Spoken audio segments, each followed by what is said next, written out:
इसमें सबसे मोस्ट अगर आपको चैप्टर में बता दूँ तो महात्मा गांधी और राष्ट्रीय आंदोलन, ये वाला मोस्ट इम्पोर्टेंट है। हेलो स्टूडेंट, मेरा नाम है निशा गुर्जर और मैं पिछले 2 साल से यूपीएससी की प्रिपरेशन कर रही हूँ। तो अभी जितने भी कमेंट आए थे उनसे रिलेटेड मैं एनसीईआरटी बुक्स आप लोगों को बताऊंगी कि आप लोगों को कौन सी पढ़नी है, कौन सी नहीं पढ़नी। ये मेरी वीडियो उन लोगों के लिए जो सीरियस स्टूडेंट है और जो सच में पढ़ना चाहते हैं। तो मैं बताऊंगी आप लोगों को कि कौन सी एनसीईआरटी आप लोगों को पढ़नी है। तो ये कहाँ से आप परचेज़ कर सकते हैं या फिर फ्री में पढ़ सकते हैं, वो भी मैं आप लोगों को इस वीडियो के एंड में बताऊंगी। तो हम स्टार्ट कर देते हैं, एक एक चीज़ मैं आप लोगों को बता देती हूँ। क्लासेस के हिसाब से हम बांटते हैं इसको। तो फर्स्ट मैं आप लोगों को बताऊंगी कि जो भी लोग जिनके पास टाइम ज़्यादा है तो वो लोग 6 से लेके 12 तक, 6 से लेके 12 तक स्टडी कर सकते हैं एनसीईआरटी की। लेकिन जिनके पास समय का अभाव है और वो जो इस साल या अगले साल ही जो देना चाहते हैं, उनके लिए एनसीईआरटी 6 से लेके 12वीं तक पढ़ना, 6 से लेके 12वीं तक पढ़ना बहुत ही ज़्यादा कठिन होगा, क्योंकि एक साल एनसीईआरटी में जाएगा ज़रूर, क्योंकि काफ़ी एनसीईआरटीज़ होती हैं वो। तो जो बिगिनर्स होते हैं वो इतनी जल्दी नहीं पढ़ पाते हैं, ठीक है। तो उनके लिए जो इतनी सारी नहीं पढ़ पाते हैं, उन लोगों को क्या करना है, उन लोगों को 11th और 12th की एनसीईआरटी पढ़नी है। उनको सारे सब्जेक्ट पढ़ने 11th और 12th की एनसीईआरटी में सोशल साइंस से रिलेटेड सारे सब्जेक्ट पढ़ने हैं। पॉलिटी, इकोनॉमी, भूगोल, 3-4 सब्जेक्ट आएंगे। उसके अलावा आप लोगों को जो 9th की है और 10th की है वो भूगोल पढ़नी है। तो मैं एक एक करके सारी बुक्स आप लोगों को दिखा देती हूँ कि क्या है, और उनका इंडेक्स आपको बता देती हूँ कि उसमें इंडेक्स किस प्रकार से रहेगा। फर्स्ट हम 9th क्लास से स्टार्ट करेंगे। 9th क्लास में हमें चाहिए भूगोल की, ओनली हम भूगोल की पढ़ेंगे 9th क्लास में, क्योंकि हमारे पास टाइम का अभाव है। 6 से लेके 12वीं तक पढ़ेंगे तो काफ़ी समय लग जाएगा। तो ये भूगोल की है, सामाजिक विज्ञान है इसमें। तो इसका इंडेक्स मैं आप लोगों को बता देती हूँ। इसमें ये इंडेक्स होगा आकार और स्थिति, भारत का भौतिक स्वरूप, अपवाह, जलवायु, प्राकृतिक वनस्पति तथा वन्यजीव, जनसंख्या, ठीक है। तो ये 6 चैप्टर होंगे इसमें। तो अभी मैं आप लोगों को बता देती हूँ, थोड़ा बहुत मैंने स्टडी कर रखा था इससे रिलेटेड।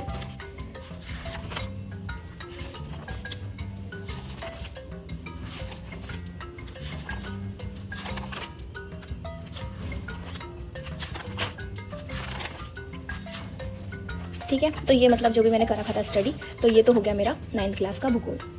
उसके बाद हमें चाहिए 10th क्लास का भूगोल। 9th और 10th क्लास का हमें चाहिए भूगोल। देन ये इस तरह का दिखेगा आप लोगों को, इसका जो फ्रंट पेज है वो। और इसका इंडेक्स मैं आप लोगों को बता देती हूँ। संसाधन एवं विकास, वन्य एवं वन्यजीव संसाधन, जल संसाधन, कृषि, खनिज तथा ऊर्जा संसाधन, विनिर्माण उद्योग, राष्ट्रीय अर्थव्यवस्था की जीवन रेखाएं और ये परिशिष्ट हैं। तो इससे रिलेटेड भी हैं ये चीज़ें। तो इसमें आप लोगों को, जैसे मैंने अभी यहाँ पर देखिए आप, तो काली मृदाएं, ब्लैक सॉइल, ठीक है। तो भूगोल में आप लोगों को क्या करना है, उनके जो हिंदी मीन्स हैं उनके इंग्लिश मीन्स भी देखने और याद करने, क्योंकि ऐसा होता है कि कुछ चीज़ें इंग्लिश की हिंदी में लिखी आ जाती है। मरुस्थलीय मृदा की जगह एराइड सोइल आ जाएगा, हिंदी में ही लिखा। देन हम कंफ्यूज हो सकते हैं कि ये क्या है, जबकि हमने मरुस्थलीय मृदा तो पढ़ा हुआ है। तो ये चीज़ भी इसमें आ सकती है। तो आप जो भूगोल है उसमें इंग्लिश के वर्ड्स को भी आप देखिए, ठीक है। तो ये इसमें भूगोल में है।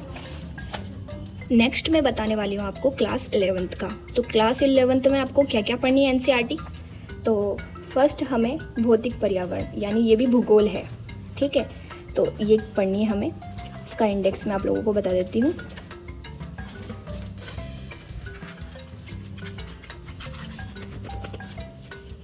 तो यहाँ पर है भारत की स्थिति, संरचना एवं भू आकृति विज्ञान, अपवाह, जलवायु, प्राकृतिक संसाधन, मृदा, राज्य, उनकी राजधानियाँ वगैरह, ये सब परिशिष्ट में आएंगे। 7 चैप्टर्स है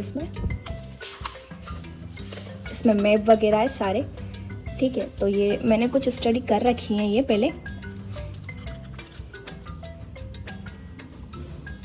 तो ये मैंने स्टडी कर रखी है, दैट्स वाई इसमें हाईलाइट वगैरह हो रहे हैं, कुछ चीज़ें लिखा हुआ आ रही है। इस तरह आपको स्टडी करनी है, ठीक है।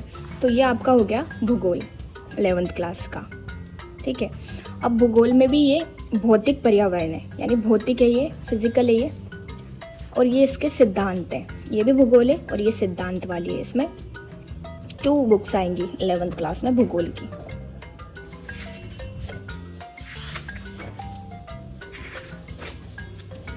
ठीक है, तो 11th क्लास की ही है ये, भूगोल एक विषय के रूप में। ये सारा इसका इंडेक्स आएगा। इसमें 6 यूनिट्स हैं।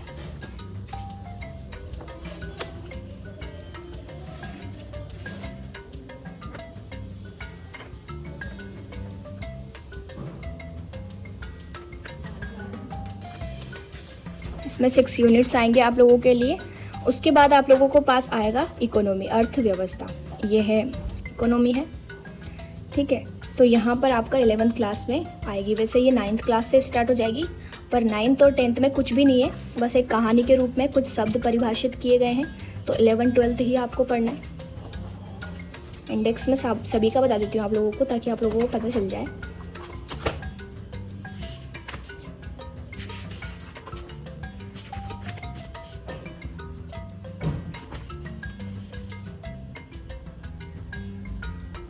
तो इसका इंडेक्स होगा, इसमें सभी चीज़ें आ जाएंगी, सभी थ्योरी आ जाएगी आप लोगों की।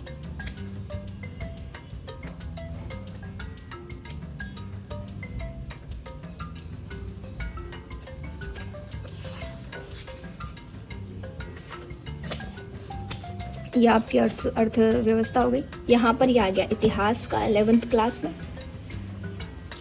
ये आपका इतिहास है विश्व का, वर्ल्ड हिस्ट्री आएगा आपका।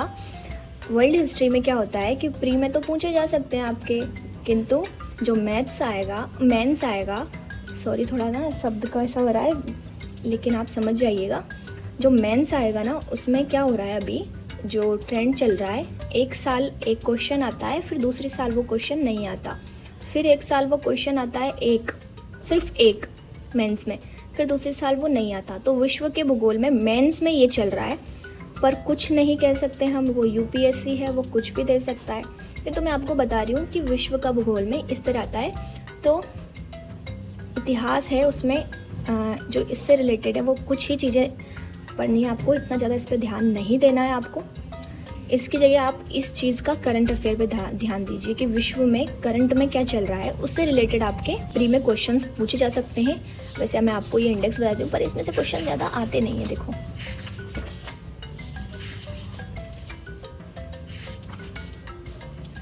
तो ये है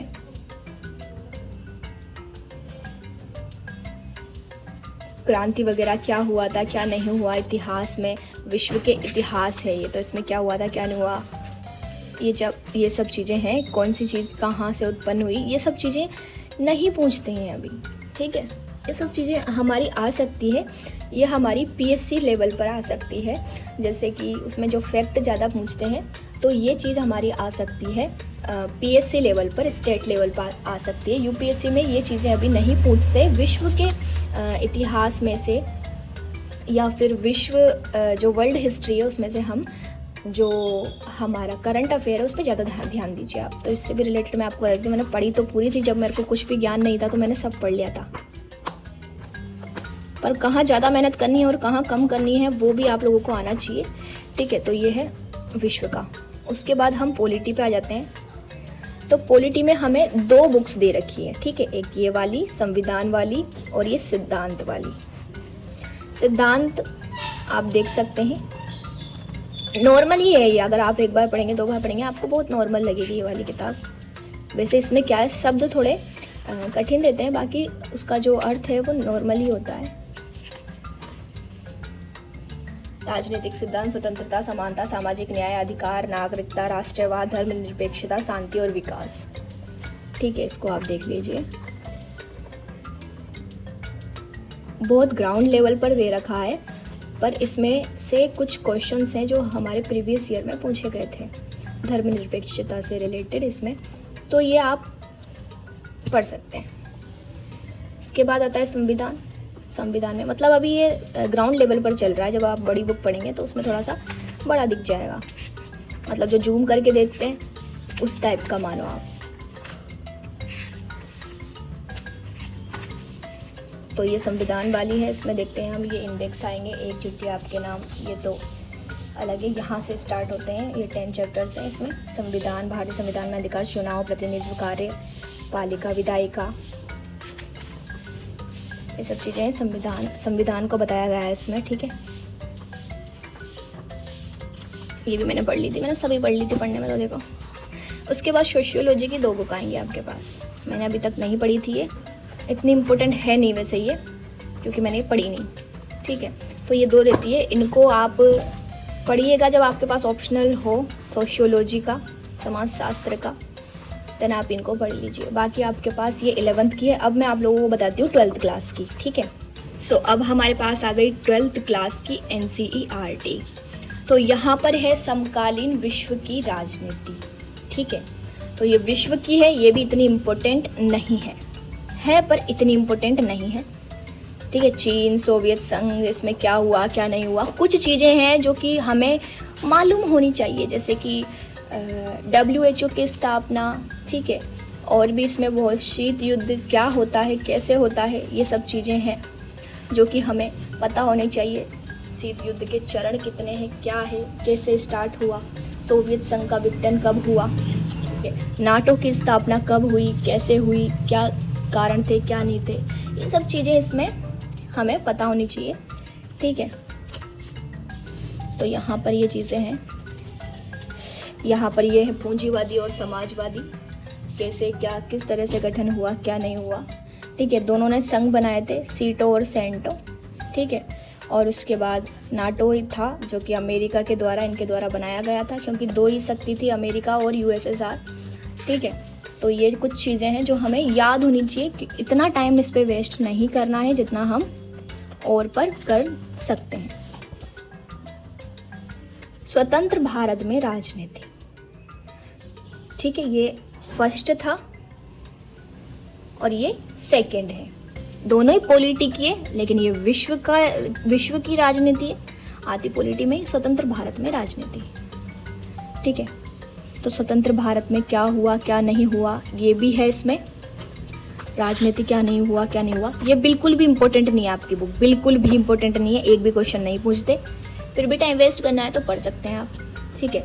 भारतीय समाजशास्त्र से रिलेटेड भी जो क्वेश्चन है वो ऐसे में पूछ सकते हैं। ऐसे के अलावा आपकी जो कुछ मेंस में आप आंसर राइटिंग करेंगे उसमें कुछ चीज़ें आ सकती है, जबकि प्रीलिम्स में इसमें ये चीज़ में इनमें पूछते नहीं है। अगर आपका ऑप्शनल सब्जेक्ट है देन आप उसको पढ़ सकते हैं।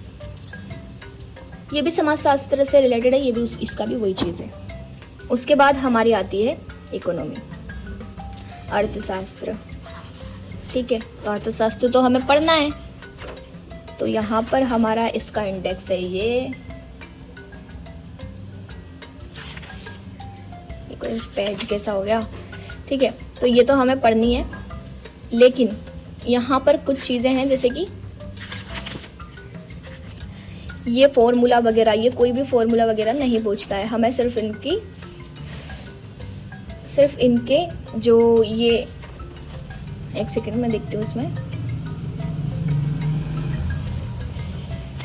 राष्ट्रीय आय की जो गणना होती है उसके जो फॉर्मूले होते हैं, सिर्फ हमें वो याद करना है कि GDP कैसे निकालते हैं, ठीक है। GDP के अलावा GVA रहता है, और भी 4-5 जो फॉर्मूले होते हैं, कम से कम 7-8 फॉर्मूले होते हैं, वो आप लोग लिख लीजिए, उनको याद कीजिए कि किस चीज़ से क्या निकलता है, शुद्ध आय, मूल्यह्रास, इनको घटा के करके, तो ये चीज़ें, बाकी ये फॉर्मूले वगैरह ये तो सब छोड़ देना है, ये तो एग्जाम्पल के तौर पर आप लोगों को दिए गए हैं। इनसे डरना नहीं है, इनको करना नहीं है, हमें इनको करना नहीं है बिल्कुल, ये बस आपको खोल के बताए गए हैं, कुछ भी नहीं करना है इनमें से। आपको GDP सब इनके, और उसके अलावा GVA, सकल शुद्ध आय कैसे निकालते हैं कैसे नहीं निकालते, बस आपको वो पता होना चाहिए, उसका फॉर्मूला पता होना चाहिए, कैसे निकालना है, निकाल के कोई नहीं दिखाएगा ना आपसे पूछेंगे। इनमें डरना नहीं, इनको करना ही नहीं है। ये निवल राष्ट्रीय उत्पाद, ये देखिए, निवल राष्ट्रीय उत्पाद, सकल राष्ट्रीय उत्पाद माइनस मूल्यह्रास, NPP है ना, नेट नेशनल प्रोडक्ट, ठीक है। ये NPP का फॉर्मूला है। ऐसे फॉर्मूले आपको याद करने हैं, ना कि वो बड़े वाले मैथ के हिसाब से वो याद करने हैं, वो नहीं करने हैं आपको ये चीज़ें याद करनी है ओनली, ठीक है। कैसा ये फॉर्मूला बनता है, ये फॉर्मूले याद करने हैं आपको, ठीक है, कैसे होता है, बस ये आपको याद करना है। और यहाँ पर ये चीज़ें तो आपको पढ़नी पड़ेगी क्योंकि फॉर्मूले ही हैं आपके, ये देखिए, ये इम्पोर्टेंट है, ये वाली चीज़ है ना, ये बहुत इम्पोर्टेंट है आपका, ठीक है। इसी तरह आप पढ़ लीजिए, जो फॉर्मूले वगैरह हैं उनको छोड़ देना। ये भी 12th की अर्थशास्त्र है, ये 12th क्लास की हमारी एक और अर्थशास्त्र की है, जो इसमें 2 बुक है अर्थशास्त्र की भी। ये इसका इंडेक्स है, यहाँ पर हमें याद करने हैं, सब याद करने क्या, पढ़ने हैं ये मतलब पढ़ने लायक चीज़ें हैं, योजना वगैरह ये सब चीज़ें हमें पढ़नी है। ये वो वाले वक्र नहीं है जो आने वाले हैं, लेकिन कुछ वक्र हैं, जैसे कि लोफर का वक्र है, और उसके अलावा 2-4 और महंगाई के वक्र हैं, उनको पढ़ना है। ये इतना इम्पोर्टेंट है नहीं, ये नहीं है इतना इम्पोर्टेंट। बस बाजार मांग को क्या है वक्र के थ्रू समझा दिया। अब आप हिंदी पढ़ सकते हैं। अगर आपको ये बेकार सा लग रहा है तो ये नहीं पढ़ोगे तो भी चल जाएगा, कोई वो नहीं है। सॉरी, ये कहाँ से आया भाई, एक सेकेंड। मांग की लोच, ये सब आपको पढ़नी है, ठीक है। ये नहीं पढ़ने आपको, इनको देख के अगर आप हाँ मैं भी घबरा गई थी, तो इनको देख के अगर आप घबरा गए तो कुछ नहीं, इनको पढ़ना ही नहीं है, ठीक है। मांग की लोच का पढ़ना है आपको, कैसे करना है कैसे नहीं करना, नहीं पढ़ने ये, ठीक है। तो ये तो हो गई आपकी अर्थशास्त्र की। उसके बाद यहाँ पर आता है भूगोल। भूगोल तो आपको पढ़नी ही है 12th क्लास की, ठीक है। ये आपको पढ़नी है, इम्पोर्टेंट है ये वाली भी 12th क्लास की। इतिहास पढ़ना आपको, भारत का इतिहास, ये भारतीय इतिहास है। उपनिवेशवाद के देहांत, विद्रोह, ये सब है। ये मॉडर्न में आता है शायद, हाँ, तो ये मॉडर्न में आता है। इसमें सबसे मोस्ट अगर आपको चैप्टर में बता दूं तो महात्मा गांधी और राष्ट्रीय आंदोलन, ये वाला मोस्ट इम्पोर्टेंट है, ये वाला चैप्टर ज़्यादा, ठीक है। उसके अलावा ये नॉर्मल चैप्टर से, मॉडर्न में इसका वेटेज कम है थोड़ा, ओल्ड और मिडाइवल के हिसाब से और आर्ट एंड कल्चर के हिसाब से थोड़ा कम इसमें मेहनत करनी पड़ेगी। राष्ट्रीय आंदोलनों में इनमें इसमें मेहनत करनी पड़ेगी आप लोगों को। इतिहास है भारतीय का, भाग 2 है ये, वो भाग 3 था, ये भाग 2 है।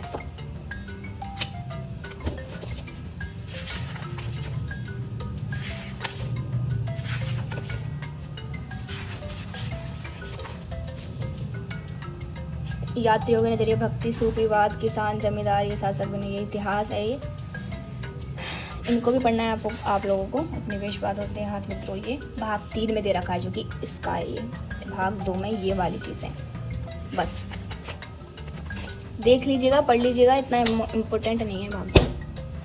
भाग 1 इसका भी देख लेती हूँ मैं, क्या है इसका।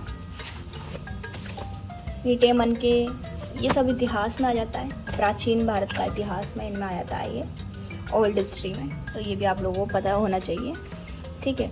कौन सा कब हुआ, कौन से राजा, जैसे कि गुप्त काल, और भी जो भी हैं, इसमें तो अभी कम में दे रखा है, हड़प्पा सभ्यता वगैरह ये छोटा दे रखा है। इसके अलावा आप लोगों को जैसे गुप्त काल होता है, उसके अलावा आप लोगों का होता है मौर्य काल, ये सब कब हुए, कब स्टार्ट हुए, पानीपत के युद्ध कैसे हुए, कब हुए, क्या, ये चीज़ें आपको याद करनी है। उसके बाद ये मोस्ट इम्पोर्टेंट चीज़ जो मैं लेके आई थी, ये है आपका मैप, ये आपका एटलस है।